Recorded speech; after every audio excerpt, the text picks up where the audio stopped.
করলা একটি পুষ্টিকর সবজি যা বিভিন্ন রোগ প্রতিরোধে সাহায্য করে এবং স্বাস্থ্যের জন্য উপকারী। তবে কিছু ক্ষেত্রে করলা খেলে কিছু অপকারিতা দেখা যেতে পারে। করলার মূল উপকারিতা হলো এটি রক্তের শর্করা কমাতে সাহায্য করে।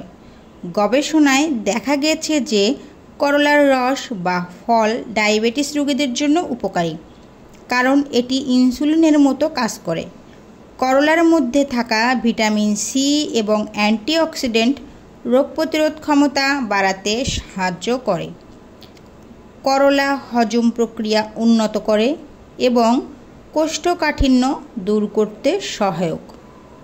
করলার মধ্যে থাকা বিটা ক্যারোটিন দৃষ্টিশক্তি ভালো রাখতে সাহায্য করে। করলা কম ক্যালোরিযুক্ত এবং ফাইবার সমৃদ্ধ হওয়ায় ওজন কমাতে সহায়ক। করলার অনেক উপকারিতা আছে আমরা কিন্তু সবাই জানি, কিন্তু করলার অপকারিতা সম্পর্কে আমরা কয়জন জানি? চলুন তাহলে জেনে নেওয়া যাক করলার অপকারিতা সম্পর্কে।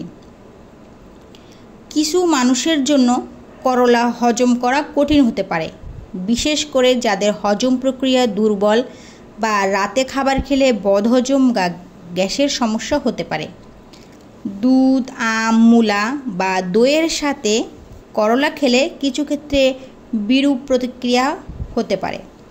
গর্ভাবস্থায় অতিরিক্ত করলা খাওয়া কিন্তু একদমই উচিত না, কারণ এটি গর্ভপাতের কারণ হতে পারে, কিছু স্বাস্থ্য বিষয়ক ওয়েবসাইট থেকে জানা গেছে।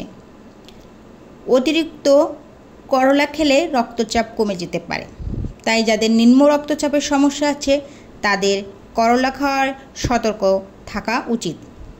করলার উপকারিতা অনেক, তবে কিছু ক্ষেত্রে এর অপকারিতাও রয়েছে, তাই করলা খাওয়ার আগে নিজের শরীরের অবস্থা বুঝে ডাক্তারের পরামর্শ নেওয়া উচিত।